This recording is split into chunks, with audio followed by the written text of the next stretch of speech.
we are concerned with as citizens are largely attributed to the current government. There is also the aspect that we cannot overlook, the fact that this country has not been on the right path for a long time. So our move, myself and the people that I'm working with, is that we are trying to bring in a different kind of leadership, a leadership that connects with the people, a leadership that understands and try to put ourselves in the feet or the shoes of the people in the constituency. So we interact a lot with the community to try and understand what they're going through. So where we say you cannot aspire to lead if you do not understand the challenges that are in the community. So we get closer to the community so the community can understand what we stand for and work with us, so that in a sense we are saying let's work together so that in 2026 we don't come to throw monies at people or cook nshima and things like that. They will be our witnesses to say, okay, they understand enough of what we stand for, and then they understand what we mean and what our intentions are. Yeah, so that is largely in a nutshell what we stand for and what we're trying to do and what we're looking forward to. Can you share a little bit about your background? What got you into now, say, trying to see that I need to ensure that there's change and therefore I will be the change I want to see? Yes, so, well, that's an interesting question because like the last part of your statement to say the change that I want to see, to be the change that I want to see, that is very important because as individuals, I think we many times point at someone else and then there's always someone else to blame. So when you look at, like I earlier said, when you look at what's happening in our country and the current economic situation, it's a case of where we've been voting for people who promise us things, then what happens is something totally different. Remember when we came from the MMD government, the late Michael Sata, God rest his soul. When he came in, it was about more money in your pockets and a lot of other promises. Some of that did happen, some of that didn't happen. The whole process got overtaken by many things, cadres and a lot of elements that we the citizens didn't find very pleasant. But then we moved on to Edgar Lungu. It was Dununa reverse time and it was exciting and all those chantings. And then now we are in the go forward and Bali will fix it. But if you look at all those times, you find that a lot of in a lot of instances, like in the Edgar Lungu time, everybody was chanting Nilungu Batushide. But did we sit down to really ask what the man stood for? And if we go back to say, okay, what did he stand for? And you find in many clips that we'll see, he says he had no plan in certain aspects. Or by and large, whether that really stood for what or meant what he really stood for, or what he meant, or what his agenda was, it's hard to say. But we saw a lot of confusion in his leadership. Then we come into the new dawn government, as they're calling it. Much of what, if you look at the transition, in the earlier part of his campaign, the current government and the president, in the earlier part of the campaign, if you remember, the slogan was Umwaiche, Akaiche, those who are there in the in the 2000s. Now, when the age thing was no longer, applicable, it switched to Bali will fix it.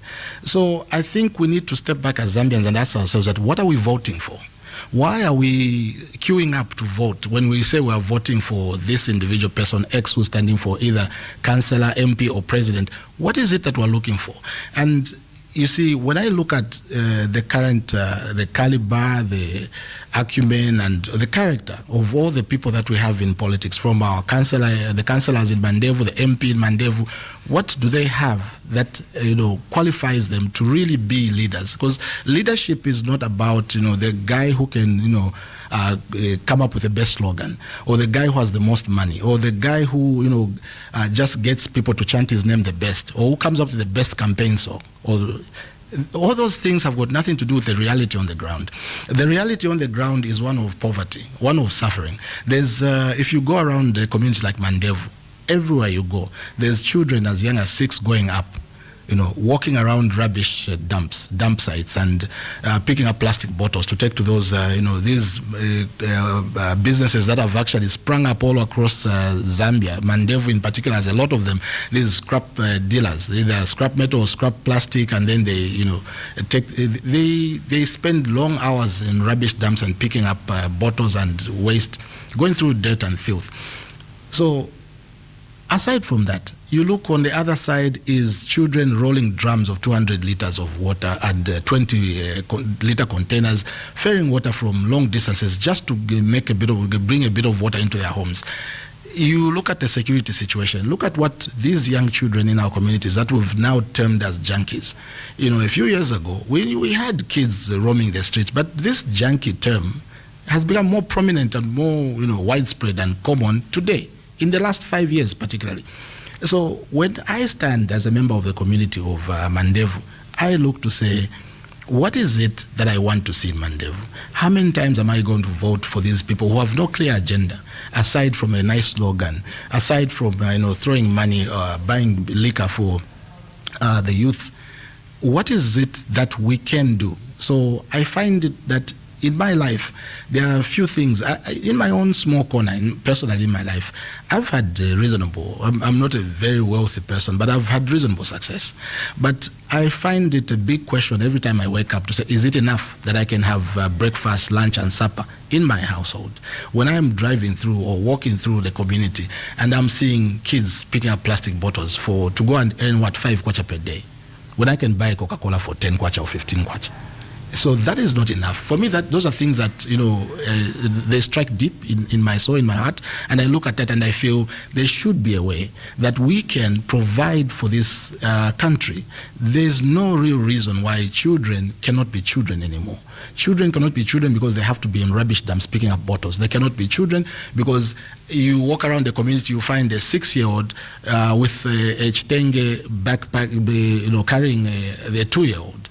So when is that child going to be a child? They can never be. That child will not grow up. And then you go through the communities, those same children, the 6-year-old who's carrying a 2-year-old on their back is at a house across from a bar, blaring music at 6 a.m. A few days ago, I was in the community in Kabanana Ward, and I was with my team, and we parked waiting for someone. And that's where we were parked. There was a house on one side of the road, and across was a bar, which had recently opened. And the kids, 5, 6, 7, were twerking while looking across the road where there was women in the bar twerking. So what role models are we providing? What kind of leadership are we providing if the only semblance of a role model they're having is drunkards and women skimpily dressed as early as 6, 7, 8? So those are the challenges that strike certain chords in my heart. Mm-hmm. And growing up in Zambia, I did my school at Olympia Basic, so I basically have had a significant part of my life in the community. So I've come back to the community to say, in my own small way, we have to start somewhere, and Mandevu will be the starting point. Okay. Now, Mr. Chaikatisha, you did touch on popularity. Most of the times, people end up voting for a political party because maybe they have a popular song or they have a popular person. So do you think that you have enough numbers to secure the seat for Mandevu constituency? That's a good question, because at the end of the day, there's one thing. At the end of the day, they say the proof of the pudding is in the eating. So at the end of the day, what tells is when we get to the election day. But from where we stand right now, we've gathered significant support. We've been at it, talking to people, meeting people, interacting with leaders in communities, understanding their challenges, and trying to see how we can help them. And our support has grown. We have meetings sometimes that we don't expect. We're expecting to meet one person and 100 people turn up. My phone goes ringing every day. People say, "Oh, we would like to meet you, would like to know, we heard about you," and things of that sort. So the numbers are big. The popularity is growing and growing every day, because we've been at it in Mandevu for the last going to 3 years now. So we, again, like I said, we don't want the politics of turning up 3 months before election and cooking shima and giving alcohol and giving 10 kwachas or throwing 10 kwachas at crowds where you end up even causing problems. We want leadership that understands the challenges of the people.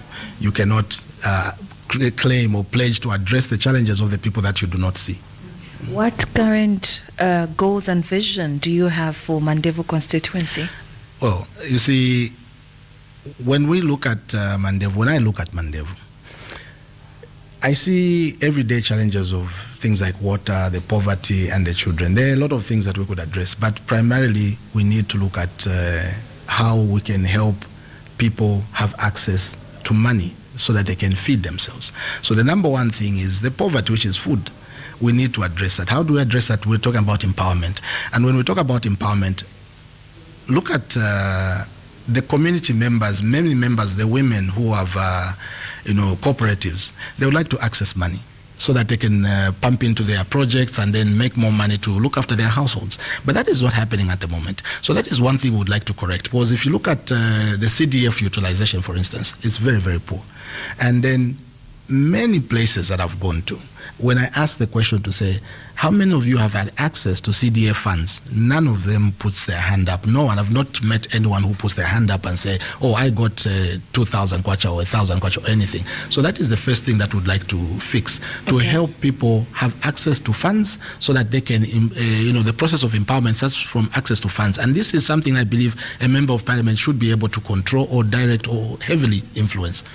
So why is that the case for those who say they can't access or they haven't accessed the CDF funds? What reason do they give for that? Okay, I'll give you a practical example.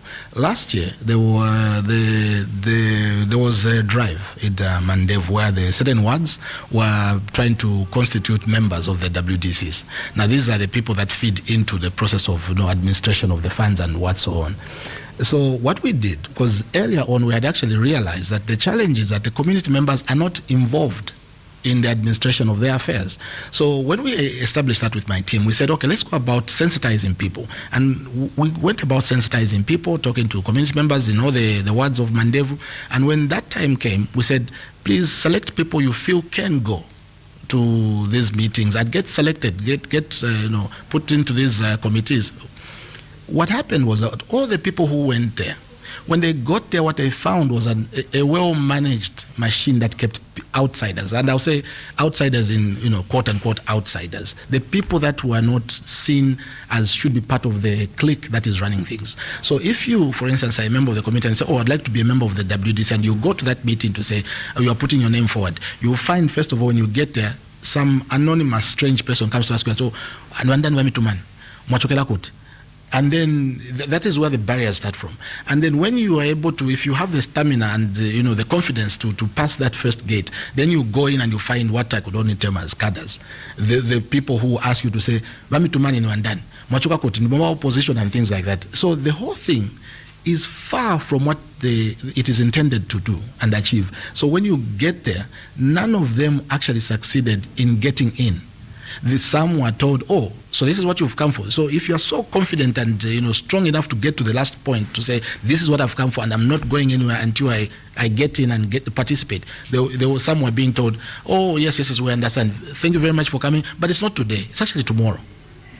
So this person then goes back and then comes back the following day and says, oh, what are you doing here? They say, what you're coming for was yesterday. So these are practical examples that we have. This is not a hearsay thing. This is something that we help people to actually participate, to say, because we are saying people need to be involved in the administration of their affairs to effectively, to ensure that the monies and the administration is effective. And that is what we found that is not happening. How is that not happening? Because the people who are actually in power are ensuring that it's not happening. And that is what we need to change. This is Voice of the People. Once again, you can definitely send us your messages, your thoughts, your opinions, your questions, your queries, whatever that might be, and that's on 0955 997 997 or on 0979 192 485. And now going back to what drives, or rather what drove and still drives you, inspires you to pursue this path. What would you say that is? Generally, or more specifically rather, not generally, but more specifically, it's just the poverty. I believe a country so well endowed with natural resources. I'm just going to hold you there. We do have a call. Okay. Hello, good morning. Madam.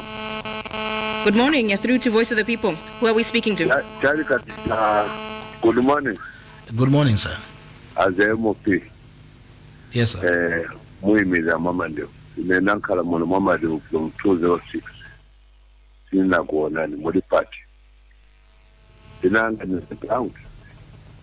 Kuna ku garden yonke ukafuza yedi bana ku garden adisiyo. You talk with Jamaica funa abantu bamna Mamande for road shedding 1. Mumbera? Road shedding that mwekwanisa kukama na wazesco. Na kutipangila malodi machama kwati ajali kukawata. But when you say Masiri kid, this issue is happening on the India. Go in website of India. Initial industry, according to my parents, you were nine which are Kachanga Baramana, Ujamana, Menadu Babisimana, Chokaguri, you were 90. So, be as a proud, I can remember for you, but Cancer MP Ali was a beach in the way, beach in the Chakapuswa, anyone who don't work a we need them. So, that Mabuela, Jamel Mozaka Panamutukila, leave the thing. Okay, thank you so much for your call. And do you have any comments towards that? Well, first of all, I didn't even get his name. First of all, I'd like to say thank you for his contribution. And of course, we all have different ways we look at things. He puts it to say, there's problem of street kids. And from what he said, I don't know if I get it right, but it sounds like for him, he doesn't see it as a big problem. But I think when you look at the issue I spoke about, where kids are roaming the streets picking up, plastic bottles and stuff, it's a question where you need to say, what is causing this? That is what we see, but what is behind that? That is the poverty we are talking about, and how do we address it? Of course, the issue of the roads, yes, that is something that is very important, and it goes back to, if I go back to where I say, their utilization of funds, the management of the constituency resources, how are they applied? We look at the situation today, I think, unless I'm mistaken, the constituency funds, the CDF is 36 million kwacha every year. So now you tell me, in your house, if you had 1,000 kwacha, and that 1,000 kwacha, you had it last night and this morning you don't have it, would you not be bothered? Or if you had it and you walked into ShopRite and you came out with just a loaf of bread, would you not be bothered? So you know exactly where that 1,000 kwacha went and how that 1,000 kwacha was applied. How is it that we have 36 million kwacha going into Mandevo and we still have untarred roads? We don't have enough clinics. I visited the Chipata Level 1 clinic, interacted with the man who manages, the doctor there. Very pleasant man, very dedicated man, very passionate about his job. He highlighted to me to say, we would like to they've got 7 screening rooms currently, but there's a bit of space just outside the waiting area where he says we could put 7 more screening rooms here. And I've put in an application for these screening rooms and it's never happened. And this is 4 years in. So you can imagine, in these 4 years, if I'm not mistaken, then we're saying 36 million times 4. Where is that 36 million going? Why are children walking long distances drawing water? Why are roads not tarred? Why are there not enough clinics? Why are there not enough police posts? What is happening with that money? Okay. How is the utilization? We'll just have to cut you off short. Hello, good morning. Yes, it's your voice of the people. I said my name was Dr. Proud. Okay, Dr. Proud. Thank you very much. Dr. Proud from Garden. Thank you very much. I want to repeat over issue of street kid. The issue of street kid is you and me. Bajavana babari wakuri. Yes. But all of where sunga basiri them a street kid because of production yama parent. Yes. You and me, this way tenga mwana wako kumpeleka ku school kutankale life ya mwisho. Now that is countrywide. Been in India is there because of death, extended family, so because of death, now you as a member of parliament and belong to ruling party, but work with you, whoever,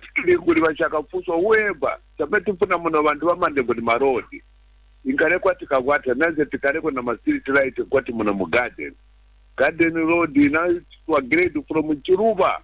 Right now, Rebecca Jinka was there the 15 years. The ruling party, he done nothing. But Shakafusa now, why is Syria? Now, when that to Abuela, you have been the boy and be like, but to Makuma Kachaso day because of Guribema company. When you rob it to government, the good is Tanzania, Seburiwe, Makampani Ambia, Seburio, and Mama de Vasiseva, who that Bonakachaso was Zareka Kuma. You go Mogame. Namajanto was Zarek. Okay. So, may I? Okay. So, when he said his name, say Proud from Garden, Dr. Yes. Proud from Garden, it's interesting because I remember him. And he said in the earlier part of the first time he called, just a while ago, he said that, Tifno Miona and Tifno Mizvan Garden. Interesting, when he said his name, I remembered him. I was on Roots FM on the 12th of June, 2024, and he called. And I spoke to him on Roots FM. So it's interesting. I think maybe he may not have recorded or remembered the name, but he's actually heard of me, and I've heard of him. So that's the first step. The next thing is that I think when he says the children, the problem of street children and the street kids and the kids that I refer to, that they are everywhere. In India, he makes reference to India. I suppose maybe he's been to India or has particular interest in India. Well, that's interesting for me because, personally, I've never believed that because it happens at the neighbors, then it's okay that it's happening in my house. If something wrong is happening in Zimbabwe, that doesn't make it right in Zambia. If something wrong is happening in Congo, that doesn't make it right. If something wrong is happening in India, I'm not going to walk around the streets of Nsaka and say, oh, yeah, this is fine because, there's filth in country X or filth in Zambia is basically okay. No, there's a particular way we need to live. We need to set a bar and a standard for our own lives. There are countries that we can take examples from that are doing things exceptionally well. To be clear, even Jesus said, the poor will always be with you. But what we should not forget is that what is the magnitude of that poverty? Even in America there's poverty, even in the UK there's poverty, in every country there's poverty. It is the scale and magnitude of the poverty. The scale and magnitude of the poverty in Zambia is unacceptable. We can have poor people who can, maybe eat once a day or twice a day. Maybe we could say, yeah, we are trying and at least able to eat once a day. Go through Mandevu, there are people who can't eat in 2-3 days. So that is not the poverty that I'm willing to live with. Respectfully, he says this problem is there in other countries, India or anywhere. I decline to accept his point of view to say, then we need to look at other things. I think we need to look at everything. So I think maybe what he was saying was the fact that once jobs or industries are brought to Mandevu is when you see all these other things like the junkies, the people who are drinking alcohol, all of that will stop. So once the root cause of the problem is ended or rather tackled, yes, is when everything else will happen because it's everywhere else in the world. I believe that's how he was phrasing it as. Well, okay, so granted, yes. When we look at issues, the economic affairs of the country, and that is why I spoke about empowerment and how the resources of the constituency and the country at large are being managed. There's indeed poor management of our national resources because we hear, companies that are being given, tax holidays, while, we are suffering. There's not enough taxes being collected. We are being charged for every transaction on Airtel money or MTN money or any of these mobile money transfers. But there are companies that are going without paying the right amount of taxes. We saw what happened with the Emerald tax that was put up and then reduced because the people who are actually getting it complaining. So it's like if I went to ZRA and complained that, my pay-as-UN is too high, and ZRA says, enough Zambians have complained pay-as-UN is too high, and they reduce it. They've never done that.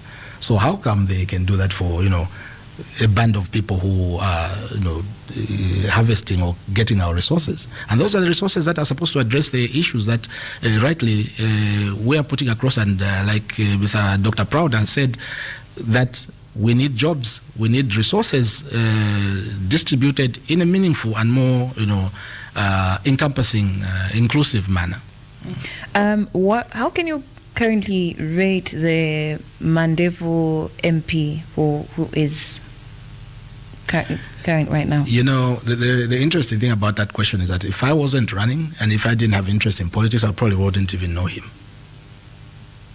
Yes, yes. And then Dr. Proud said he hasn't seen you before as well. Sometimes people will vote for you in office and then you'll probably move to a better household and then they won't see you. So how sure are they or are you that once they vote you in office, you also won't disappear? I tell people that the question you ask is a good one in the sense that that's a question that a lot of people that we interact with ask, to say, how do we know that you not, after we vote for you, you suddenly don't pick up our phone calls, you don't turn up, and you move to, like you've put it, a different location. That is why, if you remember when I started, I said... sorry to cut you off, do you live in Mandevu? Yes. Okay. So that is why I said when I was saying people need to know the leaders that they are voting for. And we need to, as much as we who aspire for public office need to understand what people are going through, the people also need to know who I am, what I stand for. Now, part of knowing who I am, what I stand for, is the day-to-day interactions. So in Bemba, we say, so as we go through the process of knowing each other, as I interact more and more in the community, like I earlier mentioned, say we try to interact as much as possible. We have interactions throughout every week, not just once a week, but minimum 3 times a week. So the closest, the honest truth about the question of whether one can run away or not run away, the closest any voter can get is knowing enough in terms of personal interactions, activities of the candidate, things around the candidate, the people around the candidate, more interactions to get a good understanding of what they stand for and what they mean. Understanding what they stand for can give you a good indication to say, are they here for the long term or the short term, meaning the short term being just the elections. So more and more when we interact, what we do for the community, the engagements that we're having, we talk to the community and say, we're not just interested in 2026, we're interested in ensuring that the community moves forward. For instance, we've been involved with community groups, cooperatives, where some of them, many we've helped with things like raw materials for their peanut butter businesses. We've helped youths with footballs and jerseys and things of that sort. We've helped other community and community groups with sewing machines and things of that sort. We've recently we helped 20 students a few weeks back to get university scholarships, which we are funding. And then we happened to get another opportunity. Now we've opened up, we have another 200 positions for students, youth from Mandevo to actually get university studies. So what we are saying is, when you go to any of our meetings, we're not focusing on 2026 per se to say, oh, we are doing this, so you vote for us. If you go to any of our meetings, we're not necessarily talking about you vote for us. Yes, we want a vote. Make no mistake about that. But we're more interested in empowerment and ensuring that we, in our own small way, try to uplift the lives of the people of Mandevo. I'm going to take you back to the question, how can you evaluate the current MP for Mandevo? Yes, please. So, like I started, I said, if I wasn't involved in politics and didn't have an interest in politics, I probably would not know him. Because, again, the many meetings that we've had, very few people know him. Many people say, oh, we voted PF. You know that trend that was there. They were voting for the party, not the individual. And it goes back to what I said earlier to say, what are the characteristics of the people? What is the caliber? What are the qualities of the individual that we're voting for? If you remember, many people, like I said, we had people who were voting in the voting booths, say PF president, PF MP, PF councillor, PF, so on and so forth. But nobody really knew who this person was. And if you interact with some of these individuals, they'll talk more about what they can do in terms of, oh, I'm X by, you will have the name like, oh, I'm Dangote because I carry big money. Things like that. But what does that do for person X who's not eating? Person X who has no job? Person X who, when they're trying to get to a hospital and it's late at night, an ambulance can't get to their home because of the dilapidated or non-existent road. It does nothing. So it goes back to the question I was saying, what is the character of this individual who's aspiring for a position, or what are they really talking about aside from dishing out? It's easy to dish out money and get popular.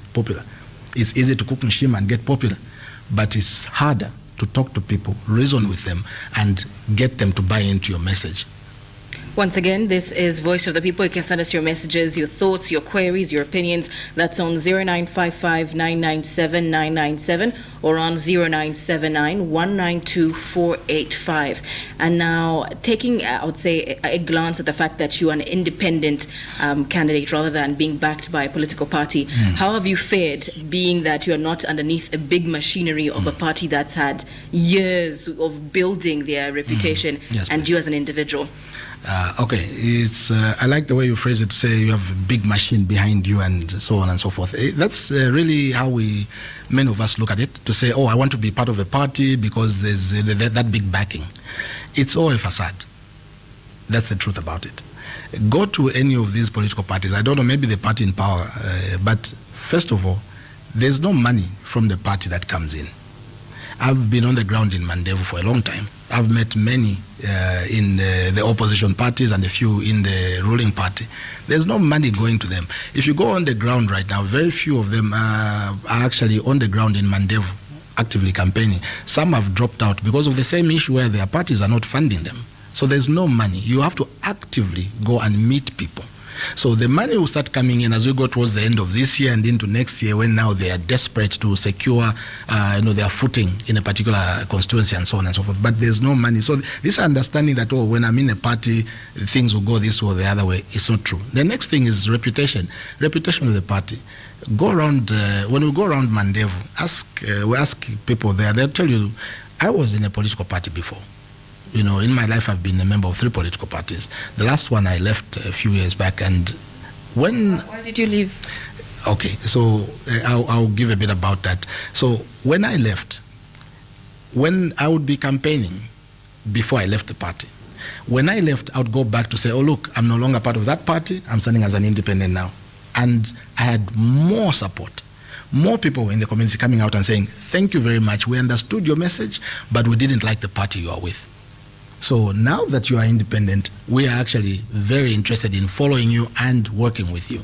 Now, why, to your question to say why I left the party, is because I understood that many parties have very little interest in the welfare of the people. Which party was it? I prefer not to say, because I don't want to create a situation where it sounds like I'm attacking the particular party. But I'll tell you this. I got very close to, as I phrase it, like I got close to the kitchen and realized that what was the cooking in there was not right. So many parties, I've had interactions with other, where you sit down with other individuals in other political parties and you say, what I found here, and they say, you think that is something. You wait until you hear what happened with my party on this side. So it's the same thing. It's all about power and control. So it's jostling for power in the ranks. It's about power and control with the people who hold the power, and then the guys, and then it creates a whole culture of subservience. Where I have to, it's the president, or it's the secretary general, it's the so-and-so who holds a position, and I have to kind of grovel to them. So I realized that actually, as a candidate or as an individual who means well to represent the people and understand what the people are going through, it puts you away from the needs and the plight of the people. So what you end up having is an agenda driven by the party, not by the people. And I think as a person who wants to stand and represent the people and really alleviate the many challenges that we're having, you need to listen more to the people and not what the party says. If you go back, it's common knowledge that in previous years or many years, candidates who would want to stand would go to the party and not to the people. And when the time comes for the filing of nominations, they would have gotten their adoption certificate from the party and not the people. And then you'd find that the guy who's been on the ground trying to canvass support and whatnot is not the guy who selected. Why? Because, he's some other guy who has more money than him. Don't you think sometimes popularity sells more? Like I earlier said, I agree with you. Yes, popularity sells more. But remember, before you get popular, you have to get popular. So how do you get popular is the question. And like I earlier said, it's easy to get popular by throwing around 10 kwachas. But what do you cause when you throw around 10 kwachas? Chaos.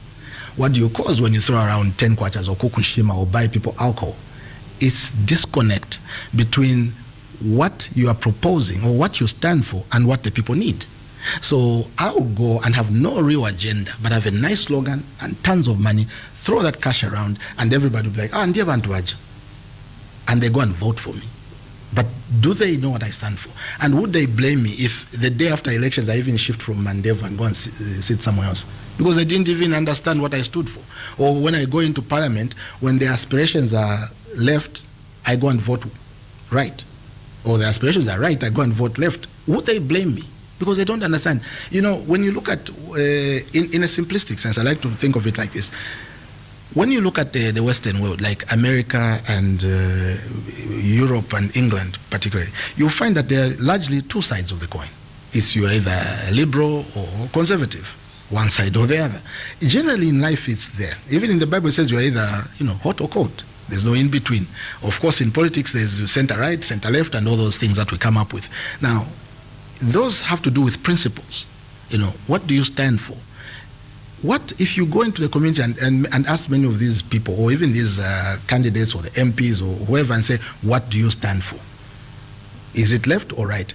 If they can tell you for sure to say, I stand left or right, we would not have this situation of where one jumps from this party today into the next party tomorrow and into another party. They jump like that, like an individual who's coming from town and trying to get to Charleston. You get on any bus as long as it gets you there.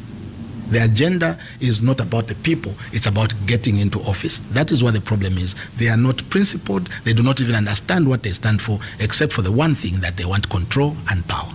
You also spoke about poor road infrastructure. Our caller, Dr. Proud, actually spoke about poor road infrastructure that is Mandevo constituency. Yes, and you also said that the CDF, which was availed to the constituency, has been underutilized. So what are you going to do to fully utilize it yourself if you are voted for? First of all, the thing that I spoke about is that there should be community involvement in the order of priority of projects that are being targeted for utilization of these funds.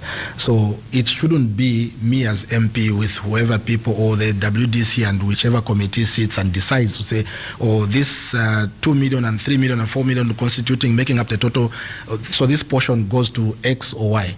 It should be the people actually, not made up, committees that are not representative of the people. It should actually be representation from the community deciding, because your priority, we could be in the same country, but your priority and my priorities will be different. I could go into Mandevo and find, when I see the plight of children rolling drums of water, I say, oh, the priority is water. But maybe someone else is thinking the priority is the road or it's the clinic. So that priority has to come from the people. That's the first thing. The next thing is that the utilization, when you look at the communities, the roads, for instance, the quickest way would be pavers. Why aren't we utilizing pavers? We've got graders and compactors. Why aren't we utilizing those things? So, look, the president is on record where he was addressing, I think, was it cabinet or some gathering, and then he was upset. He said, these machines at the offices, I don't know if it's council offices or constituency office, they are sitting there. And then the minders complained and said, oh, there's no fuel. Then they've made the budget for fuel, but nothing is still being done. So what is that? It's a lack of leadership and lack of concern. Because if you make yourself part of the community and understand what they are going through, then because you are seeing what they are going through. But these people are devolved from the suffering of the people. So we can use the equipment that is already there, flatten the roads, put pavers, we sort out a problem. If we talk about the water, individuals, when you buy a plot and build a house, you drill a borehole at your own house, right? So what would be wrong with drilling boreholes, not at every house, but in selected sections? Smaller localized water reticulation for the communities. What would be wrong with that?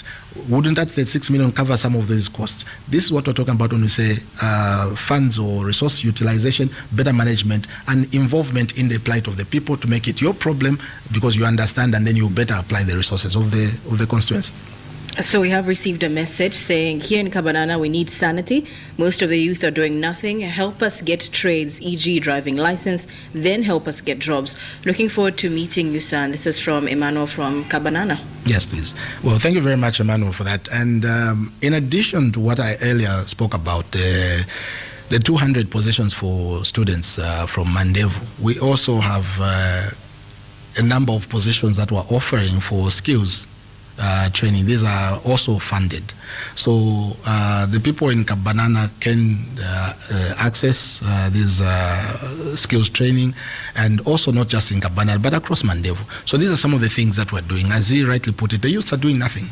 And that is why we're trying to reach out to help the youth to say, like I earlier put it, we need the right kind of inspiration, the right role models. The children cannot have, we've basically turned into a country that is creating criminals. A country that is creating criminals, a country that is creating more street vendors, more junkies, more prostitutes, child prostitutes, because what else is there to do? So those are some of the things that we're trying to do in our own small way to try and alleviate. And again, like I said, as we are going towards 2026 and beyond, we want the people to say, we worked with these people, we worked with this man, and we understand enough about what he stands for and what he plans to do for Mandevo. Once again, this is Voice of the People. You can send us your messages. Call us up. That's on 0955 997 997 or on 0979 192 485. And so now just to take you back a little bit to the beginning when I'm finding out a little bit more about you. You did touch on what the problems you've seen or noticed within Mandevo are, but about the man, tell us a bit about your journey, where you started from to where you are now. The journey in Mandevo. Yes.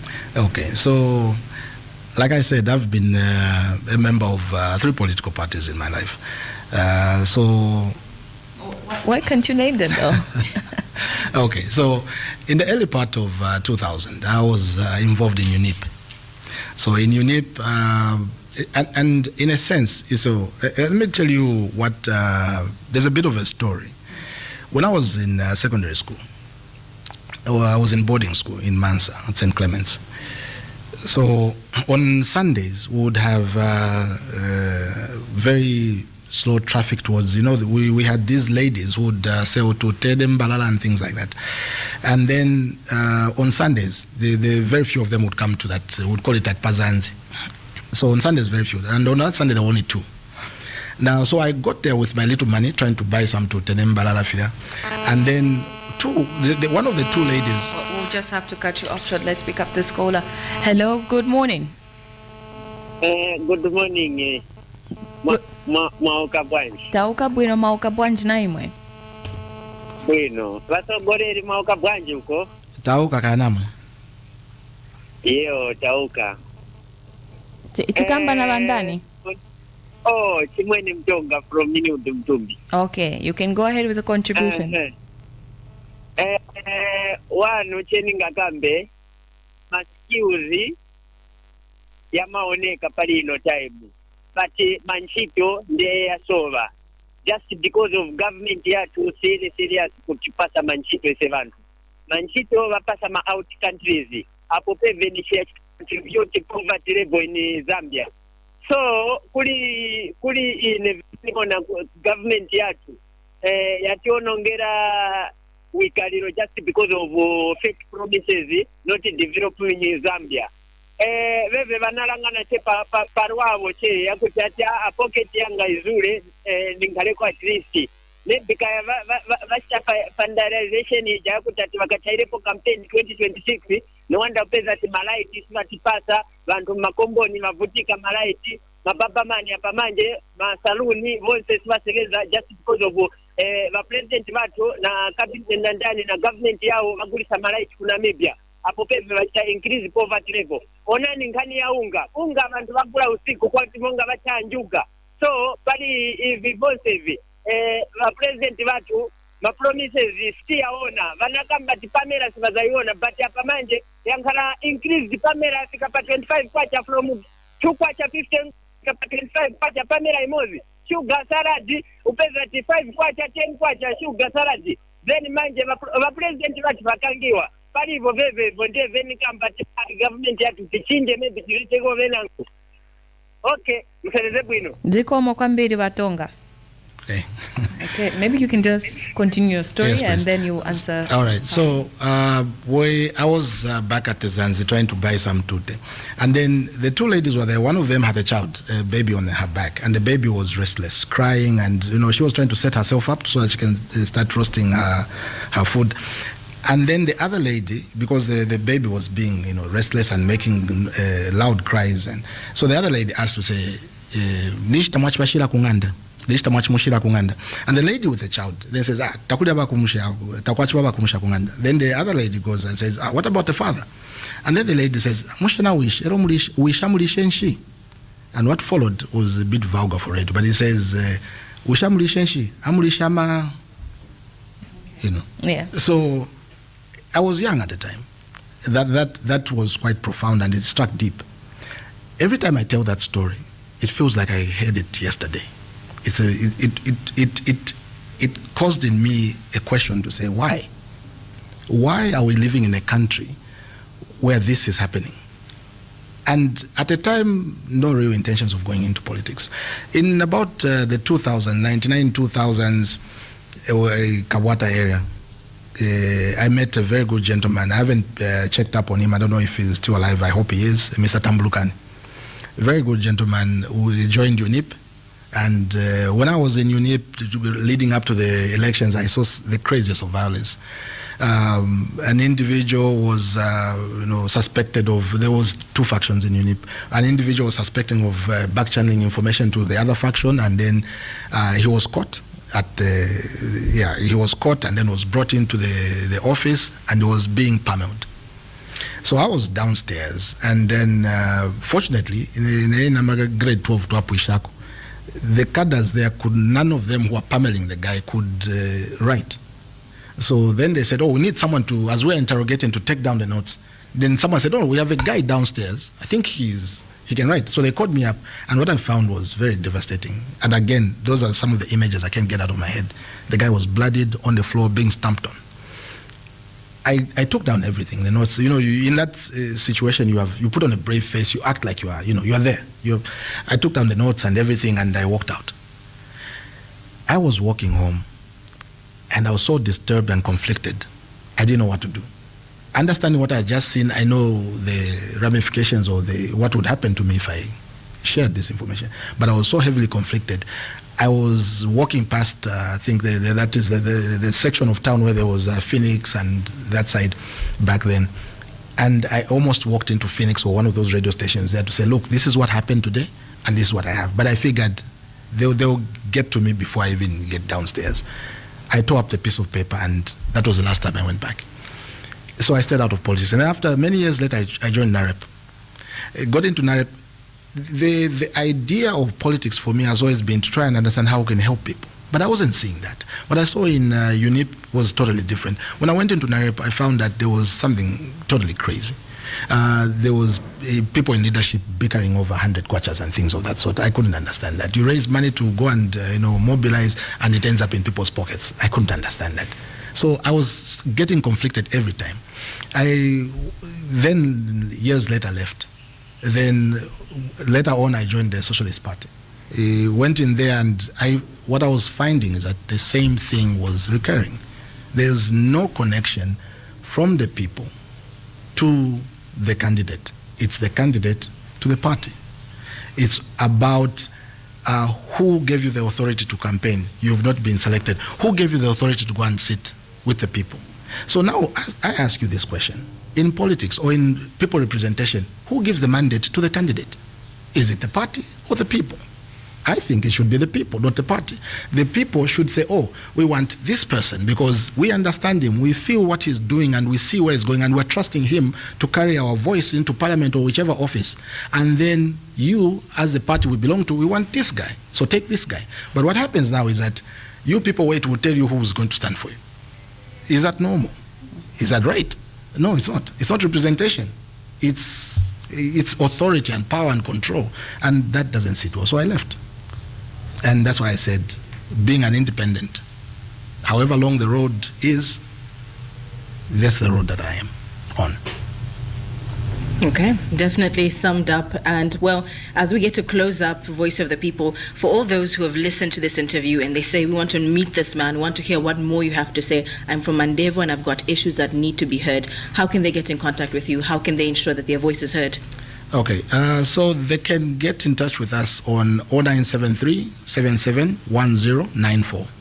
That's 0973 771094.